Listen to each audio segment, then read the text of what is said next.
Me, well, you know that. Pastors in Florida, Orlando. Oh, nice. And World News Tonight around the country starts, well, on our starts at 6:30 in other states. It starts at 7. You know, that's my show. Starts at 7 here. So he's already 30 minutes in. Well, actually, yours is ending. Oh. So Entertainment Tonight just came on, Calvin, and it said you're gonna tell us why J-Lo canceled her tour to save a marriage that probably won't be saved. I'm sorry. Oh, that's not nice. Yeah. I'm rooting for them the second go round. There's something wrong with him. It's not her. I don't know. Maybe. No, I mean, It takes two to make a thing go right. Jennifer Aniston. I mean, I know. Not Jennifer Aniston. Yeah, I follow him. There's something wrong with him. It may be something wrong with her too, but like he be intoxicated. Like that is funny. Too, but she wants us to know she tried. So Jennifer Garner, I mean, I didn't mean Jennifer Aniston. Jennifer. Oh yeah, his ex. Yeah. Jennifer is a wonderful lady. I mean, she was divorced from him, taking care of him. When he's going yeah. I mean, I think that's all true. I heard something about her being kind of a workaholic is never, and I think maybe I heard him in an interview, say she's never sat like it's never enough. And I think there is a balance to be super driven, but don't neglect your, well, she canceled her tour. Well, now she did, yeah, because she's like, okay, we can't go through this again. Let's focus. You can't be on a world tour, and I mean, I guess you can if he's following your life. It's tough when you have two superstars, I would imagine. Go ahead. No. Go ahead and break it down. Yeah, I'm not going to. No, you're already out there. This is good. Let's go live. Anyway, welcome, ladies and gentlemen, to Monday Night Live. The gang's all here. I can say we're the core 4 minus 1. Kaleem the Dream. No. The core 4 is here. Shannon, I know you have some stuff for us to talk about. Y'all could just hop on into the Zoom if you can. Anybody interested in joining our conversation? We all happen to be members of Bible Way Ministries International, located at 894 Constitution Road, Atlanta, Georgia, 30315. Our water pressure was not affected by, well, actually, I don't know. Was our water pressure affected? We did not. We still had water through the water main break that was national, a national news story. So I had calls from family members and cousins. You all right? I heard the water is out in Atlanta. I said, well, I live in Lithia Springs, Georgia. So everything close to Atlanta is Atlanta. Come on. Right. Everything's close to Atlanta. That's true. Everything. Yeah. But anyway, so yeah, welcome to Monday Night Live. We have Shannon Anderson always with the topics. We have Kathy with the tan. And you're going to tell us a little bit about your trip? Sure. It was great. And every time I go home, I'm always like, okay, dang, I got to go back. Like, why can't I afford life here? So you could live there. I could live there. If I could work remotely and get paid in American dollars. Oh, got it. But a wonderful celebration of life for your. Yeah, it's very good. Always more people. I guess, once when we have a death announcement, we put the announcement on the radio and on the TV. That's how the people know that somebody has died, right? You do an announcement. The death is announced of the daughter of XYZ. So anyone who knows one of the people that they call out, they almost read the obituary, a version of the obituary over the radio or put them on the TV. And so you never know who's going to show up that heard the death announcement that, came from some other part of the island that knew your mother. And so, oh yeah, that's so-and-so's sister. I'm going, I don't know her, but I knew her. And that's how it ended up. But it was really good. It was really good. Wow. Wonderful. We had some weird thing where, so she has always asked to be buried in her mother's grave. So, her mother's grave was semi-tuned. It was like lined with concrete and we have a metal grate. So we had to do all that, dig up the tomb, keep the metal grate. Well, some of the concrete one cool thing was that I saw my grandmother's burying clothes down there. I don't know if that's cool or not, but it was kind of cool to see something from 30 years ago still in the ground. Um, but um, but one of the crazy things as I was filming the funeral for family members and some of her friends from England that wanted to see the funeral home. And I had to like pull the camera up because they're lowering the casket into the ground, and some of the concrete from the from before, or a rock or something, stops the caskets from going down, and so it goes like this. And everybody's like, oh, and they could not get her down, and so they had to pull her back up. Somebody had to jump down the hole with a thing and break the piece. And I was like, so yeah, that was the excitement of the day. And the thing is, at home you have to get out of the burying ground by a certain time of the day. You have to get out by 6:30. So it was like, okay, what happens if we can't get her in? But I mean, overall the trip was great. Going home is always great. Yeah. How So did your children how did they respond to being there that long, and did they like that lifestyle? Did they miss, were they able to do classes online, or how did no, that they work? got a break. They got a break. We gave them a break. So and I mean they love going home because they went home 2 years ago, so they remembered it enough that they were They were good. born in the United States, by the way. So they just came home now, by the Oh, way. excuse me. No, Yes. No, no. Home is where I am. So Oh, got it. I'm sorry. I was just being, I didn't want to, I wanted to make our audience understand what was happening. yeah. So yeah, they love it. Some things eating some of the food she's like she doesn't want to eat, and William of course eats everything, but they both love certain aspects of it. So Oh, and your husband, did he say he could live there too? And for also, how did the food situation? Because yeah, how did well, he handle it? um, so because there's so many fruits and just stuff, he's fine. The Some of the problem happens like if you go to a restaurant, because vegan is not that big a thing. I mean, we like meat, and so you have to go to like there has to be like what we found, like Rastafarian type restaurants where they don't use meat, things like that. So we had to find those type of restaurants. So he found himself eating kind of some of the same things he ate here, which is I was like, no, you can go ahead and eat your beans. I'm gonna go eat what I can't get home. So that kind of stuff. But it was fine. It Good, was fine. good. And I ate mangoes for days, mangoes for breakfast, lunch, dinner, mangoes. It's mango season, so there's like mangoes galore everywhere. Mangoes falling off the tree, so especially on the side of the island we're from, because we're from the southwest side of the island, and so that's where the farms are. That's where it's really more lush. It's more that's the we bring the food to the city side for the most part, so it's everybody's Wow. selling mangoes. Everybody's selling something. So yeah, Wow. so it's good. And I What a showed y'all some pictures. I was telling Jeanette, I was like, the funny, because it's it's not we're not tourists, and so we've seen the stuff. So you're not really going around the island do all stuff, and it's not a time of the year where there's always some fets going on, because they do that because it gives the people, especially young people, something to look forward to, some crazy fet, something. But there was no major festivals. It wasn't sailing week. It's not carnival. So it's like you're home and everybody's gone to work or going to school. And so it's a regular day. And they had what was called the SIDS conference, which Small Island and Developing States Conference, where all the small islands from around the world, which was kind of cool, were there. So it was kind of crowded with a lot of foreign looking people, because all the small islands from around the world, they were there to talk about climate change and how the climate affects all the small islands, things like that, the beaches and things like that. So it's, that kind of thing. It was good to see family. Yeah, it was great.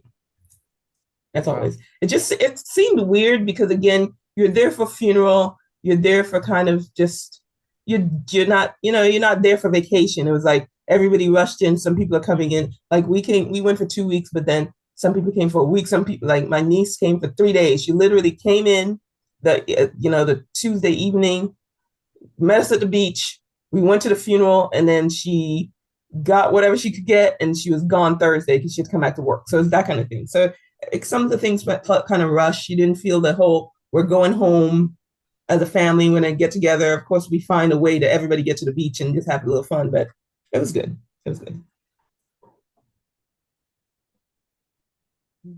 That sounds So, like Pastor, when you're ready, I tried to see if there are any churches that we could partner with. No, I'm kidding.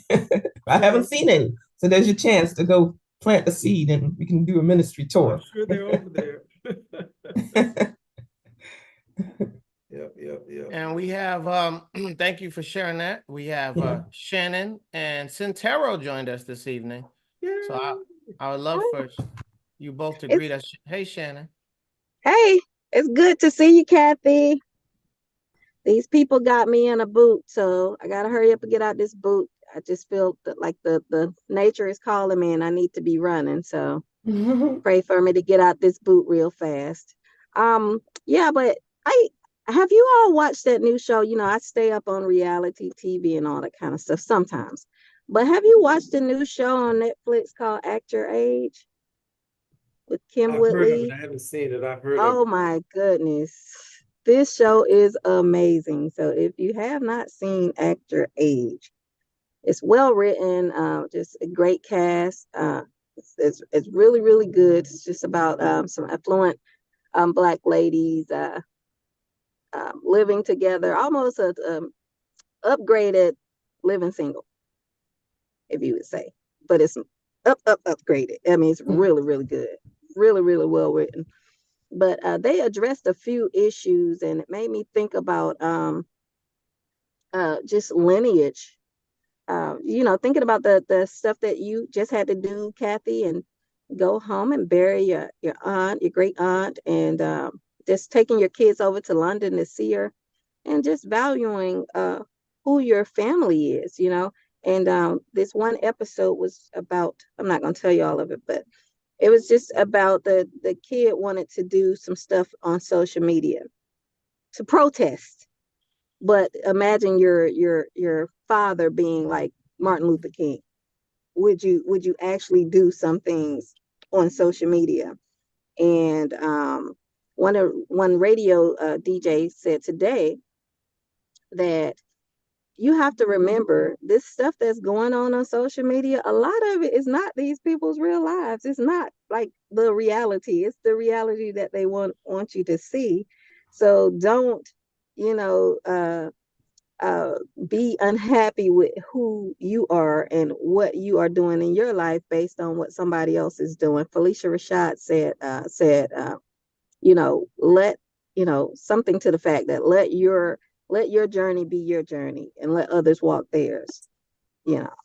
But that was one topic they addressed. They of course addressed the people with abortion rights and all that stuff. And one thing I didn't agree with is that what would you think if your male son came home and said he wanted to get a vasectomy after having no kids? I mean, at college level, what would you say if your son or even daughter said she never wants to have kids?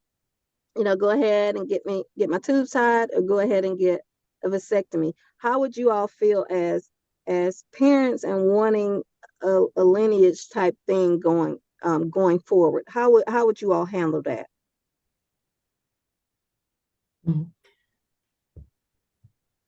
Well, I guess in terms of the male child, to my knowledge, a vasectomy is reversible, right? So that at least that. I mean, I think I would try to It's sad to be reversible, but there right. It's no guarantees with it. Yeah, it's no guarantee that it'll work properly afterwards. Yeah, I mean, that would be a tough thing for someone who would like to have their lineage continue, especially if that's your only child or only male child.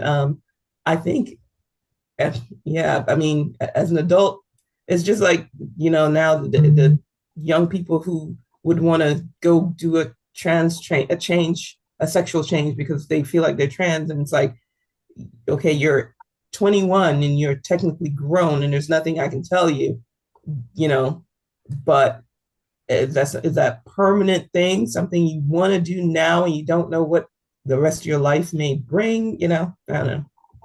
I guess it depends on how uh, tied into the idea they are and whether or not the influence you have over them, whether or not they'd be able to change that as, okay, if you don't want children, just maybe do the things for now that would prevent you from having children instead of making such a permanent decision.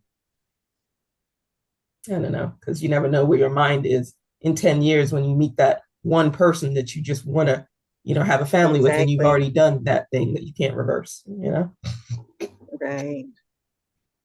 Well, I think we have some things in place in Georgia, being a southern state. I think you have to have a certain amount of children.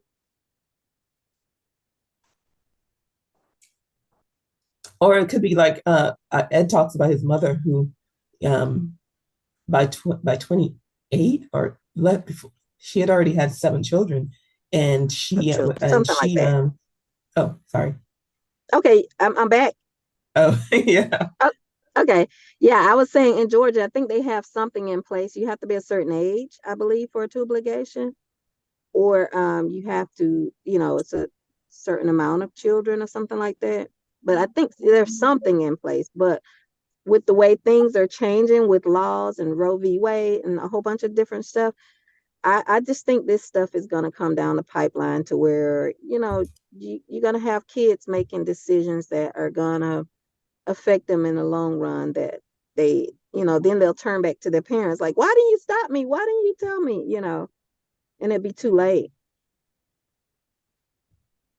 I think I don't have kids, but I think at a certain age, you have to remember that it's their life, and you can do your best to advise your children as to why, and why you think is a good or bad idea. And then after that, it's only so much you can do. You can kick and scream and be mad, but it's their life. My mother always reminds me that the Lord sent the children through you. So they belong to him. But we can continue that as well. I see Centero unmuted a couple times. I want to see if she wanted to jump Oh, in. no. I was just Oh. I was just driving, and so I unmuted. But Calvin, I do concur as a person who also has no children and won't ever have kids. I mean, it's not the end of the world not to have a lineage. It's okay. There are plenty of great people in this world who never had children. So, I mean, I know that that's such a, I know my perspective is so different, but I 100% agree with what Calvin just said, that, as an adult, it's that person's decision, and you just have to respect their decision whether you like it or not. It's no decision, no different from any other decision that a grown person makes. You may not like it, but it's their decision. And we and you could and then and I will say, and imagine as a single person with no children, it's like no one ever thinks about life from our perspective, because society always tell us this is how you're supposed to be. So anytime you're outside of that mode, you always feel the pressure of trying to conform to what other people expectation of you should be. So I feel like if the person decides they don't want to have children, then that's their decision. We can respect that when it comes to abortion. So what's the difference? And when it comes to someone, I mean, if someone decides to go and have an abortion, most people, I think as a society now we've moved to the point where we will rally and cry and say, well, that's that woman's right to choose what she wants to do with her body. So that applies in other ways too. So if a guy decides he wants to have a vasectomy, how's that different? and I think there's lineage and there's legacy, right? And okay, yes, you may not have a lineage that you can trace back to your great grandmama, but you can have a legacy that you impacted lives of people that you never gave birth to. And some people have a bigger legacy with no children than the people who have children, who just, they had a kid, but they didn't do nothing. So, it kind of dies 2 generations later, where legacy, you could not have any children and your name is called forever and ever, And one of the women I love to think about sometimes, who she never married, never had children, yet she was considered by some, I guess, as the mother of the civil rights movement in some ways, was Dorothy Height. And, we So yeah, you can actually live a full productive life as a single person who's never been married, even though I know that's not always what we hear from the church crowd. But Dorothy Height is one example of a woman who lived a full life and who never married and never had children. And yet she left a legacy. I traveled to Ghana, West Africa, and Senegal with Dorothy Height before she passed away, and what a regal woman she was. I also see that the youth pastor at Imani Church, Antonia Fleshman, said in the comments, "Thanks, Santero. I too will never have children, so my lineage will end with me. I'm married, and this is the same fate for him too." Only Tony has about 150 children, to tell the truth. That's just me talking to you. Nikale belongs to her. Matthew. Anyway, you all get the point. She continues to work with children. It's probably well over 25 years. So thank you for your service, Minister Tony from Imani Church, and thank you for your comment. And thank you, Santero, for mentioning Dorothy Height. What a regal woman. Just never will And forget. yeah, and I should say she was considered like the godmother of the civil rights movement. Yeah, just a classy woman, lived into her almost 100. She was 98, like, 98 yeah. years old. Yeah, I remember when we were on the trip, she was in her 90s. But she was the queen mother. Everybody treated her with respect. So Mhm. On the other hand, though, it is like, for instance, going home when you've left for a long time, and we rented we did an Airbnb that was like in the village. It wasn't a tourist one, although a couple of tourists have gone in, they're like, well, you're among locals. It wasn't a typical tourist Airbnb. It was in the village. It was right in the village, right? And it was nice. It was accommodating to what you'd be accustomed to here. But it was nice to go home and be able to say, oh, I'm so-and-so. And they're like, oh, you're Willie daughter? You're the small one that left? And it felt good to be known because of someone that you were connected to. Even though they didn't know you per se, they knew your parents, or they knew of your parents, or they knew your grandparents. And they could say, oh, yeah. I know her. I did it. We scratched. We had to pray hard because I was like, okay, last time we were here, we're getting a wreck. We scratched the rental car. And my brother took us to his, uncle that he didn't really know that well, but because he could call his father's name, the guy was like, "Oh, we're family, yeah, and yeah, Buffett Duffy," and and it was nice to. I don't know you, but because you know somebody of mine, I'm now your family, and you look at me different than the random stranger on the ground that. So there's a little bit of niceness especially in smaller type communities. In a place like America where everybody's all over the world, your family could be gone all over the country, and you lose this sense of oneness sometimes if you're not close. It was nice to go back to a small place where whether this person lived in another village, I had no idea this person even existed. And when my brother took us, and he's like, "Oh, you're connected to this person." Oh, yeah, we are family, 2 generations. Oh, yeah, you're family. And you get treated differently because they could connect the link to where we came from. It makes a little difference too. So on that end, lineage is nice to be able to follow back. Mm-hmm.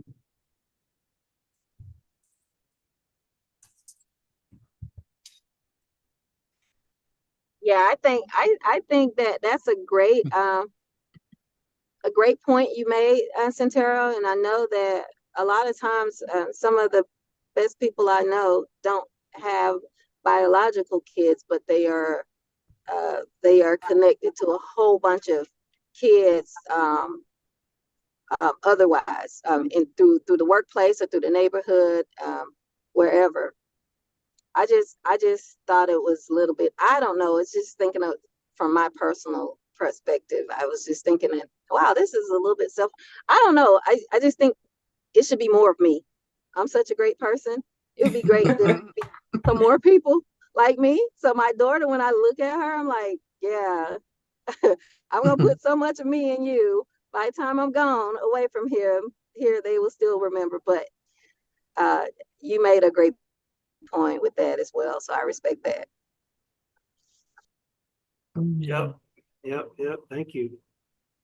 Hello, Bible Way family. So good Hello. to see you all. I wanted to make sure I got on. I hate that I missed service yesterday, but I thank God that I was in the hospital most of the time, just trying to get some relief from um, pain from different arthritis and different things. But thank God there's no clots or anything of that sort. And I praise God for that because I'm also looking to fly out on Friday to go to my daughter-in-law's graduation. And I'm so proud of her and I'm so happy and excited for her. So do pray traveling grace for myself. It'd be just me traveling. But so I thank God for that. On the topic that you all were speaking of, I think just um, in life general, we've been taught so many different things throughout life, whereas even I was thinking not too long ago about our generation and how we were kind of groomed. We were of that group that was my age bracket and a lot of my friends and where I grew up. And we were very a big community, and we were, very close as a community. Everybody knew everybody. And like you were saying, Kathy, you got things, you were blessed to get things you needed because they knew your mother, your father, your uncles, aunt, cousins, brothers, or whatever. But you also got chastised if you needed to because they knew everybody that you knew, and you had to make sure with nobody around if you was doing something you had no business doing, that you knew. But I as time go on, and it's shifted so much. I know I've had to learn how to shift in so many ways and things. And I'm so grateful for being saved and for God coming in my life because he had to strengthen me and help me in a lot of areas to be able to not be so judgmental of people and not be so lenient also in some things, but to find that middle ground sometimes that is satisfying to God. Like the lesson we shared on Saturday, Pastor, with our discipleship group, a lot of things we got to learn to leave up to God because it is God. It's not for me to judge whether or not it's okay for someone else to not want children or to want children or they should want children.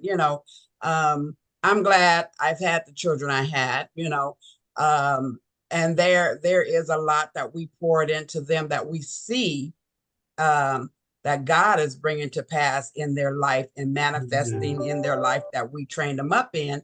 However, that's after, making some choices that they want to make and things that they want to do. And we had to learn how to adjust to receive those things, whether that's children out of wedlock or, getting married to someone that we know nothing about the family or not us. I mean, thank God we did know the family, but I'm just saying sometimes kids come home and they're already married, or they'll do different things, So I'm just grateful for God being the head of my life and helping me to adjust to these things that, the world has, inundated our life with, whether we, expected it or not, so, but I just thank God for the conversation and just so many things we grow in, and we have to also learn to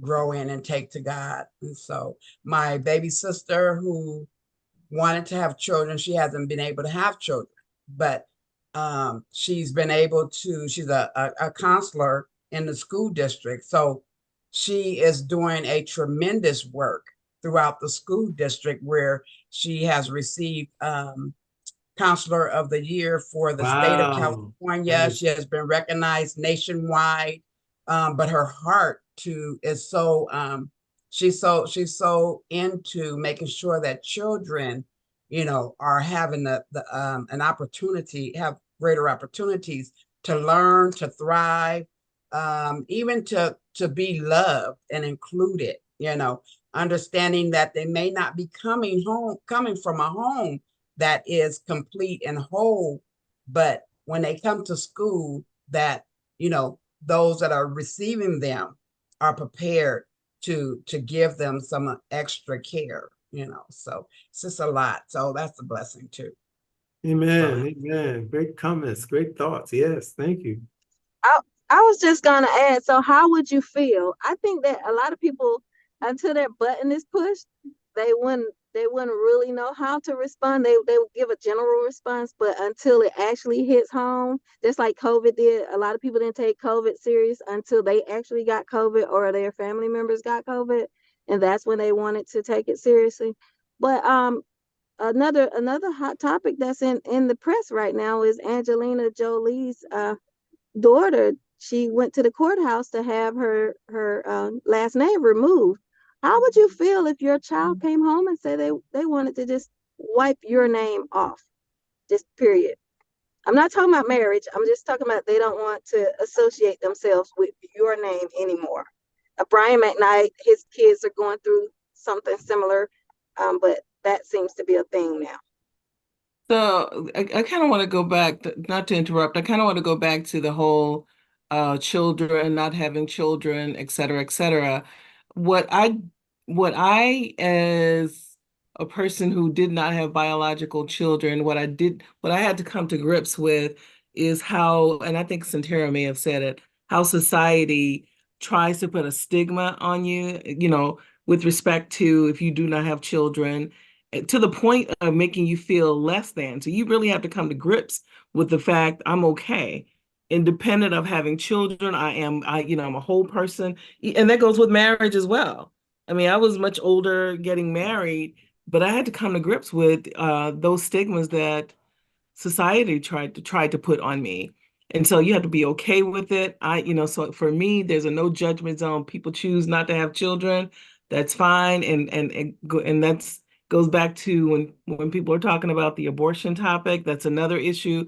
People think that pro-life and pro-choice rather, and pro-abortion, pro-choice is pro-abortion. That is not true. That's a whole nother topic altogether. But being comfortable in the place and space of not having children, being a single woman, being able to accomplish some things independently, and being able to rest and being at peace in that space and confident in that space in this season and this time. This is where God has me. God has equipped me to do that which I need to do, and, independently, because it's all through, all by the grace of God that I'm able to do this. So what concerns me sometimes is the stigma associated with number one, singleness, and number two, those without children at a certain age. And so we have to rest in that and being able to affirm ourselves independent of that. So anyway, I digress. Great comments. Thank you.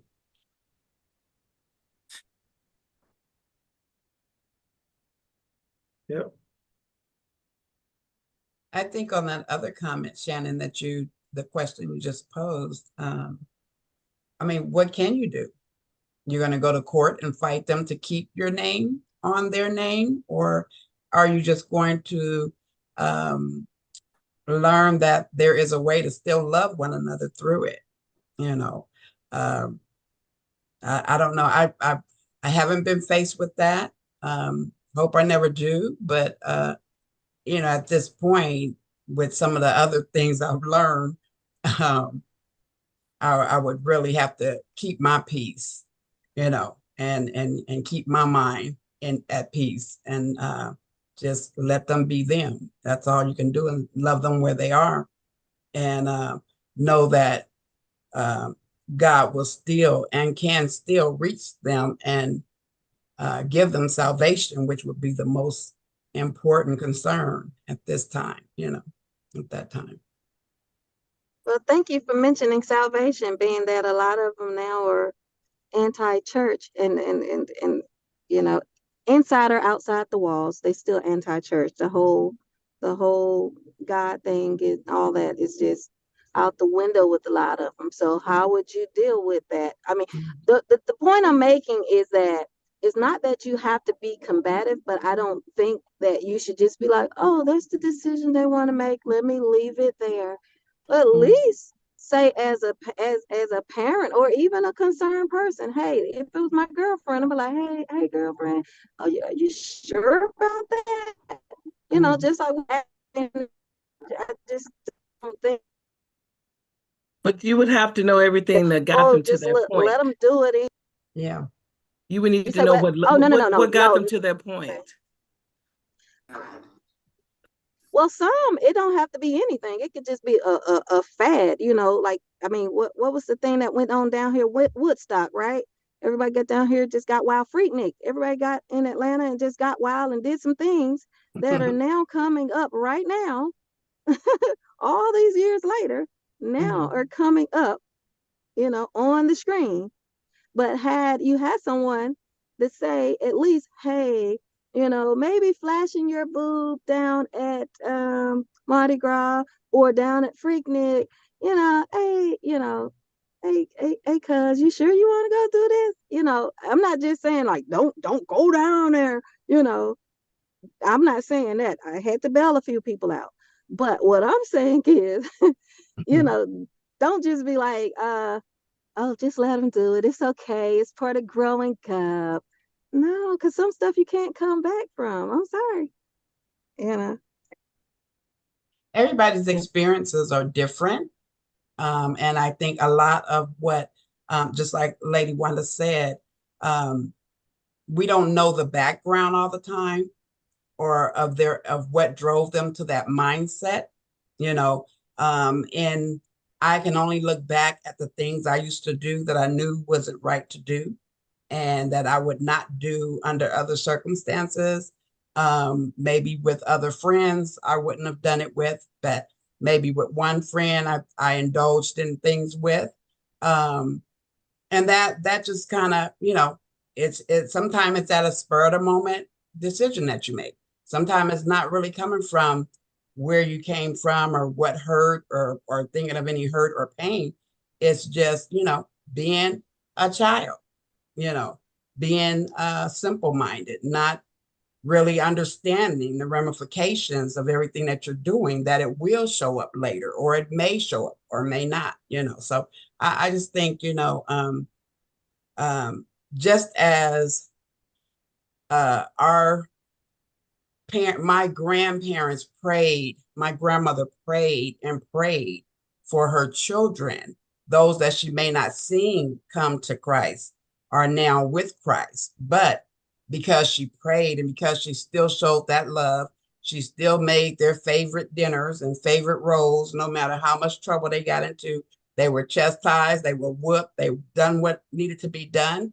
But eventually, maturity comes along and many other elements that remind you of things you were taught that will, and I mean, we can't, God created us. He's always in the midst. He's omnipresent. It doesn't matter, good or bad. He's still there in your presence. So, and his mercy endures forever. So therefore, some way, somehow, he knows a way to reach us. And I'm glad he reached me one day. Well, go ahead and preach. Not be here.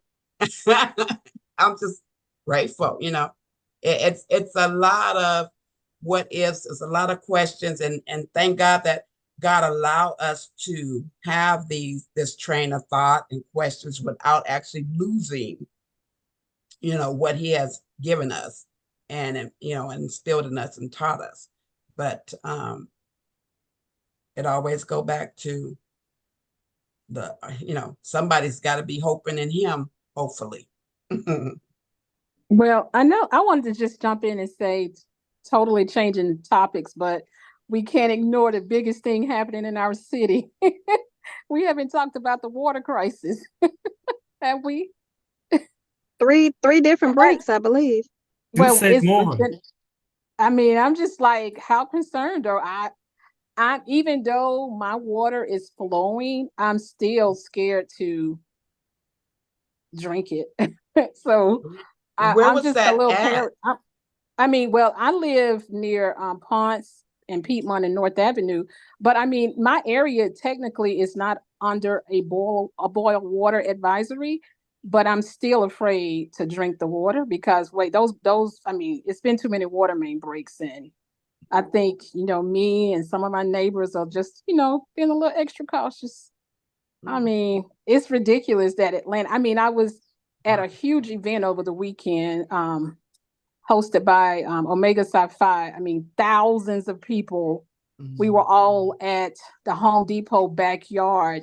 And many of these people flew in from out of town. They were staying at the new Signia Hotel downtown.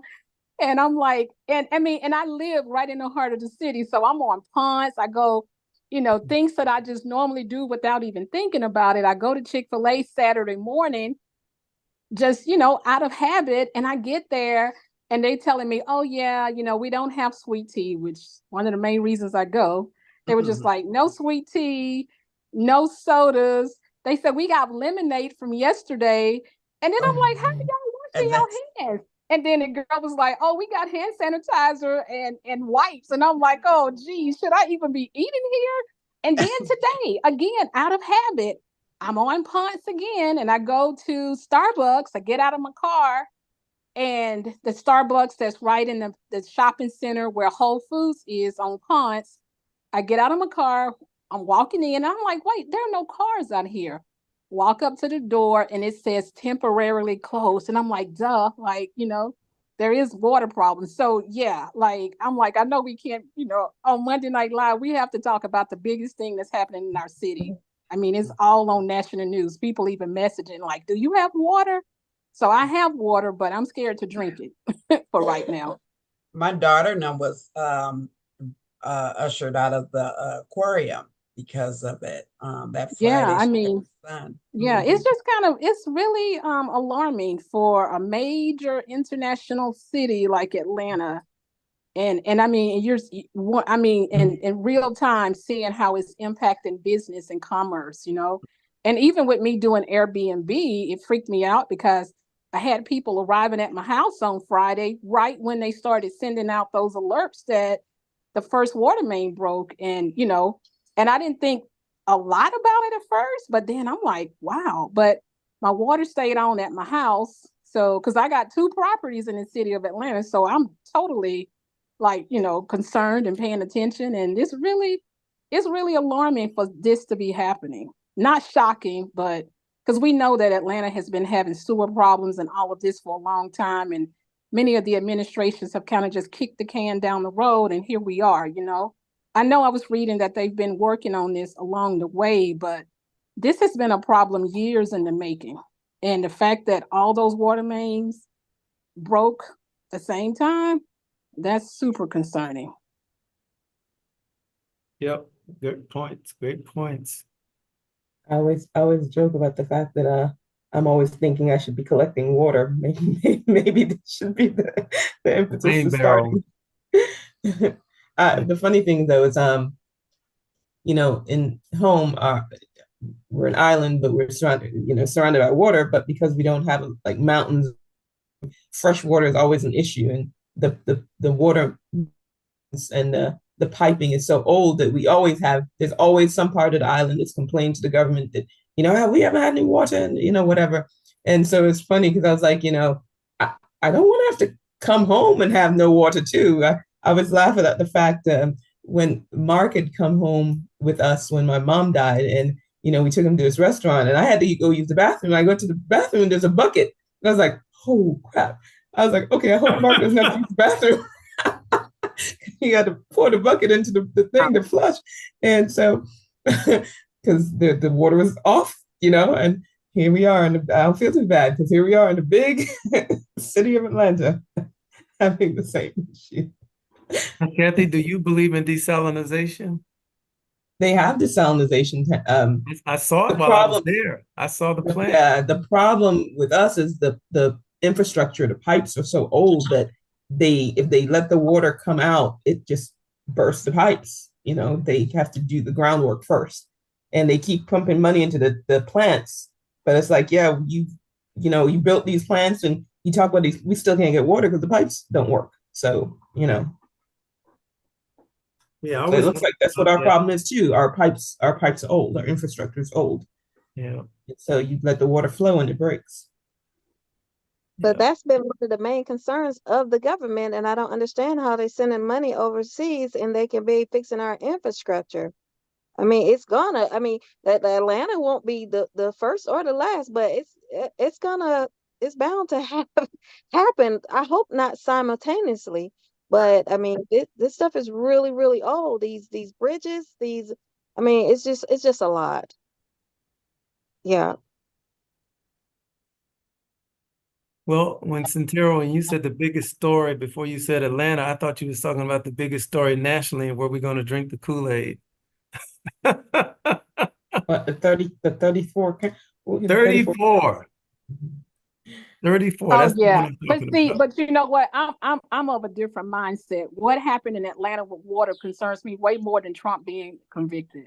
I don't know. That's whatever. But yeah, when he's held responsible, then we'll see what happens if he's sentenced. But the water crisis in Atlanta concerns me way more than Trump being convicted. But I know I'm probably in the minority, but I'm like, I live in Atlanta.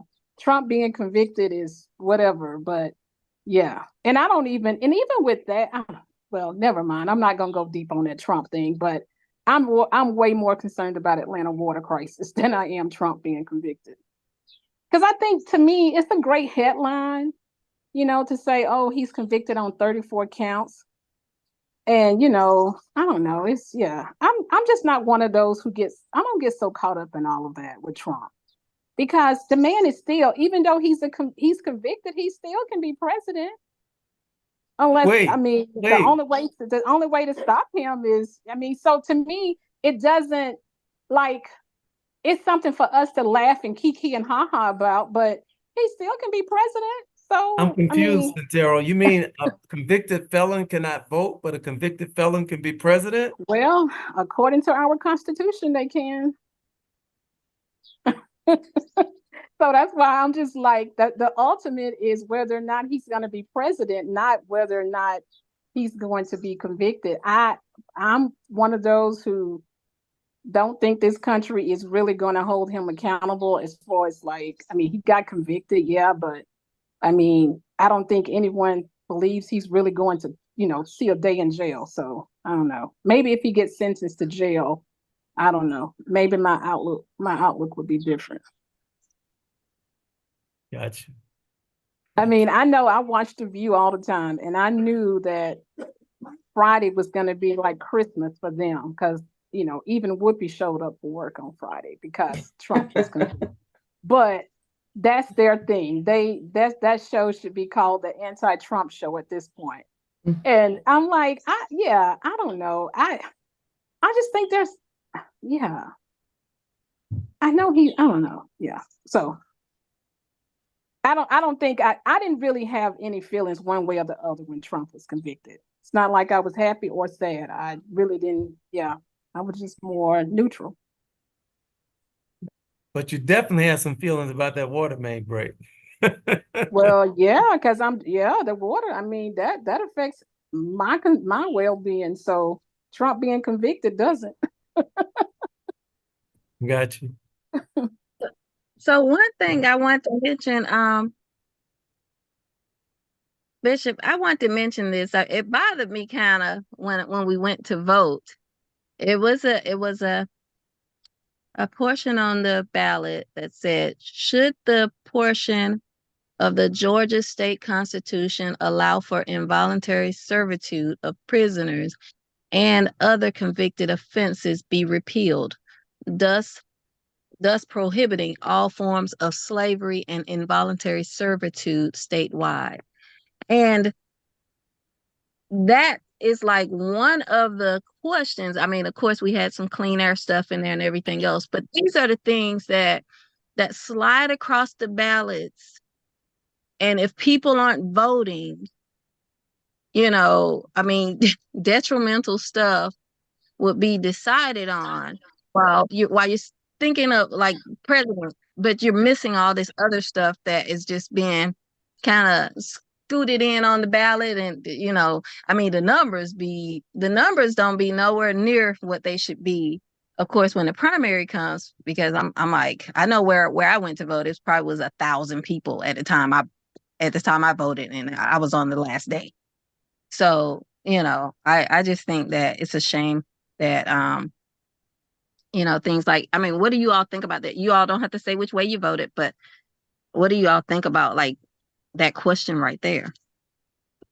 I think you have a great point that so many other issues are so important locally. The main issues for us are local, what sometimes is referred to as down ballot issues. And so I think you're spot on. And I did vote in the primary. I did see all of those ballot initiatives and questions, and we have more people of color in general, Black people in particular, under penal servitude than we ever had under enslavement. And so it's an issue because they basically work as slave labor. So that was a serious issue, and it's serious across the country. So I think you've got a great point. It's not just every 4 years for the presidency, but every 2 years we're electing another Congress. And all of the down ballot issues, the judges, the people who sit on the bench. So many of those elections were decided, they weren't just primary votes, but they're essentially the final vote, because many of the candidates had no opponents. So including the control of the Georgia State Supreme Court. So you've got a great point. I think we need to become more savvy, more aware, more engaged in the process on an ongoing basis. So great points. Thank you. Yes. And how do you find out? Like in California, they give you they send out your ballot book and all that ahead of time. And you get to look into what's what and what's going on, what's going to be, on the ballot and whatnot. I have, as of yet, to receive any type of information ahead of time here. And I is it that every candidate do their own advertisement, or how do they do that? Because, it's just either what you get in the mail, and then you have to go figure out how to research on whatever, on that person. But so there's really there are different entities that do it. The Democratic Party, for instance, if you're a registered Democrat, does it. The independents do it, as well as the Republicans do it. Then there are regularly recognized groups like the League of Women Voters do it. So there are some who do it, and we have done it in the past. I didn't notice flyers on sample ballots this time, but we still have information on the actual election calendar that we've been providing. But I guess because I'm probably a registered voter, I did get a number of those things with sample ballots, including the candidates from my area, particularly for things like the Georgia legislature, which are particular to my area. So, but that's a good point. We can make a point and try to point out where you can get that information, the sample ballots, and who the candidates are and what they stand for. We also have a great comment in the chat that says, speaking of the water main break, it affected most of downtown this weekend. I had a friend staying at the W, and they gave them bottles of water to use for everything. The locations of the breaks were interesting and seemed a bit suspicious. I would emphasize very suspicious. I just can't believe it happened like it did. I mean, it just tickled me. I don't think it was happenstance. I think we may not know what the root causes are, but it was awfully suspicious to me that multiple breaks happen, and the system is old, but it's just the timing of it. And it was almost meant to embarrass the mayor, embarrass the city. There are a number of different events going on. So I think there's something to that. I don't think we've heard the last of that story. But I think the broader point is the billions of dollars going around the world while our infrastructure is crumbling. It's not just the bridge in Baltimore. It's not just the water system here in Flint, Michigan, and Jackson. They still don't have clean water in Jackson, Tennessee. I mean Jackson, Mississippi. So this is a much broader issue. And our voting makes a difference in terms of our spending priorities. You But had, so Pastor, oh, go ahead. oh no, I'm sorry. I didn't want to interrupt. No, No, I was just no. When you said our voting matters, and that's one of the things that I was going to bring up. So we say this, and I've been in Atlanta since 2001. We've had all Black mayors that most of us have probably voted for, and and I mean it's been said like that's why I'm saying that this wasn't shocking per se because they've been saying that they've been kicking this can, just they just keep kicking the can down the road, hoping that it doesn't just all fall apart on their watch. So we are voting, but then why is our water not up to par? You know what I'm saying? So, and who are we to blame? Because we have, we have Black leadership. We voted for these people. We can't blame Republicans technically for this, right? They're not the ones running City Hall. I mean, I know they're the ones running the state, but they're not the ones running downtown and City Hall. And sometimes I feel like as Black voters, we don't always hold our leaders accountable to the level that we should. And here we are now with a major problem on our hand. I mean, so people are voting, but it still ain't, I mean, I'm afraid to drink my water. So how's voting helping me? I think it helps when we stay engaged. I don't think at one time, one-offs. And I think that you make a good point in terms of previous administrations and a long history of Black mayors. But with this current Georgia Tech engineer being very embarrassed nationally and internationally, I think then you see what happens as a result of this. It's like, if I support Andre Dickens, I continue to support him, but I hold him accountable. I take him to task. How could this happen? What will be the research behind it, and what will be put in place that will prevent it from happening again? What federal grants will we have to fix our water system? And I would dare to say that's probably not the only thing that's crumbling in the city of Atlanta. I mean, like the infrastructure across the U.S., it is the infrastructure. And so, I mean, for me, holding someone accountable is not that you vote for them, you give them a pass and then a one-off and you don't pay attention to them anymore. You say, Mr. Mayor, now that this happened under your watch, what now? You can point the finger back at the previous administration, but you're in the seat right now. You're a Georgia Tech engineer, one of the finest engineering institutions on the planet. So what now? So this is a time where leadership has to step up or not, and maybe determine his next election or not. So yeah, to me, that's the way I believe in staying engaged and involved. I was just going to add, is the money there though? Is the money there?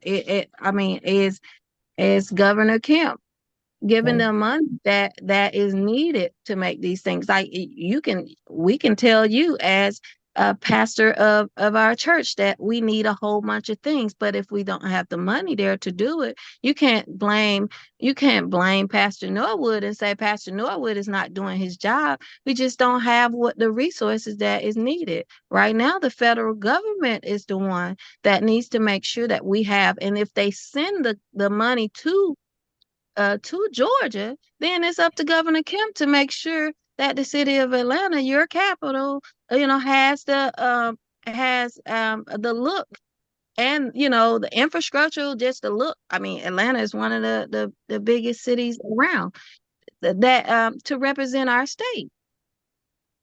Yeah, I think to me, I mean, we could have all kind of arguments and go back and forth about previous administrations, the Biden administration. I think that the choice in front of us is stark from the top of the ticket on down, because they all impact us. I think you have a better chance of getting direct federal dollars to the municipalities than you will have if you have another kind of administration in place. It's not that it shouldn't have been done, that it couldn't be done, but when you see us sending multiple billions of dollars to all over the world, we know that we have the money. The question is, do we have the will? And then which candidate is more likely to do some of the right thing, if not all of the right thing? And so to me, Tanetta is not on him, but she likes to raise something I think that's very insightful. She says, conservatives, Republicans play the long game. And sometimes we forget the long game. We forget some of the gains that have been made, the gains that could be made. And I think there's no excuse for some things not having been done. If there's still problems in Flint, there's still problems in Jackson, and then we have problems here, as you said, major international city, the busiest airport in the world. But I think if you play in the long game, you stand engaged, then you stay you stay vigilant in terms of engaged, in terms of knowing what's going on and why it's going on and what you can do to bring pressure to bear. But And Pastor Monty, Flint happened under Obama's watch. oh yeah, And I would I mean, agree. I would agree. that happened under Obama. And even so, the administration in office right now, who's sending all millions of dollars over to Ukraine and Israel, that's Biden. It's not Trump. Yeah. And that's one reason a lot of people, everybody who's supporting Trump is not supporting him because they're racist. Some of them are supporting him because they don't want all this money going over to these other countries. I think that the only distinction I would make is that you can do two things at once. I think if you look at the federal spending on the infrastructure that Trump promised it was never done, that you've had more done for the infrastructure under Biden. You can say it's a drop in the bucket. It's not what it could have been or should have been. But I think while he's sending billions overseas to maintain the U.S. image as the world police, I think you've got to look at what was actually done. And I think that's going to come out in the debates in terms of what the country. I want to share just one political thing with you that I saw that really spoke to me about when people say there's not much of a choice and much of a distinction, much of a difference. It says, it says, Donald Trump didn't lower your taxes. He didn't get your roads fixed or your bridges built. He didn't get your health care coverage to lower the price of your prescriptions, decrease the deficit, end the opioid crisis, revive the coal industry. He didn't make COVID disappear, didn't make Mexico pay for the wall.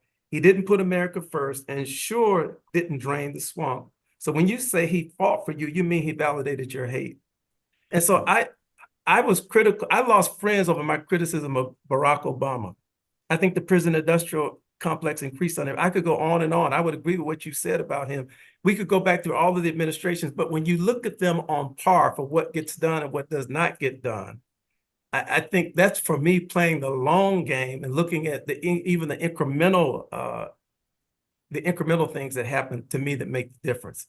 If you got a corrupt system, and I think it is corrupt, and you get what you get, you have to determine under which system am I better off. And so I think that may drive some people in terms of what they vote for. But I think a lot of people who say they vote for the previous president because things were better, that's why I read that litany of things. I don't think that stands up under factual scrutiny. So, and I don't think it's a slam dunk for Biden. I mean, there are a lot of people who are holding their nose.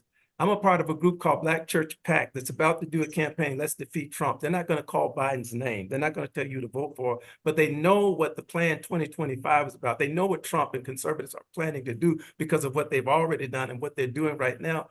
So that's what I mean, looking at things on par. And then you have to make a tough decision, a painful decision. And if you choose to vote for the current president, to me, it's not saying that I agree with everything he's done. I affirm him. It's saying, when I look at the gains and I look at the losses, I look at it on balance, what's going to be the best for the planet, for this, for the nation, et cetera. So just a thought. Lula Thomas, Minister Lula, I see you on here. Did you want to share something before we get off of here?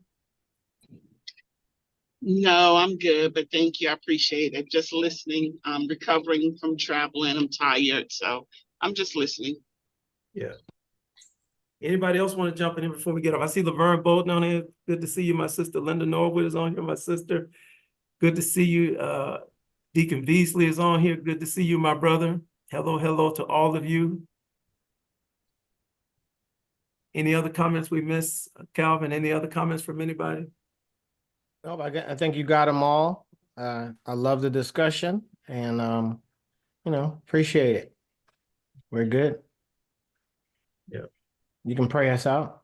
I'll pray us out. Thank you all for joining us. For those with some of us still traveling, some of us are back. Grateful to see everybody. God, I thank you for each person tonight. We thank you for those live in the Zoom with us, those streaming live on Facebook, for the vigorous debate, the back and forth. We thank you for being able to think and to struggle with these issues and to make tough decisions in terms of being engaged in society, engaged with our political process when it seems futile and it seems like it does not reap many benefits. We pray for all of those impacted by every situation that we've mentioned tonight, globally, nationally, locally, particularly those with the water situation right here in the A, particularly hospital patients who've had to be transferred, who had to be diverted. because there was no water, no clean water, Lord. We lifted every situation to you. We ask for clarity. We ask for inspiration. We ask for motivation. We ask for transparency, oh God. We ask that we would be able to lead this world better than we found it and to do our part to make it so. We ask these all blessings now in that name above every name we pray, in the name of Jesus. And every heart said, amen. Amen. Amen. Hey, thank you all for joining us. We'll catch you next time. All right. Travel safely.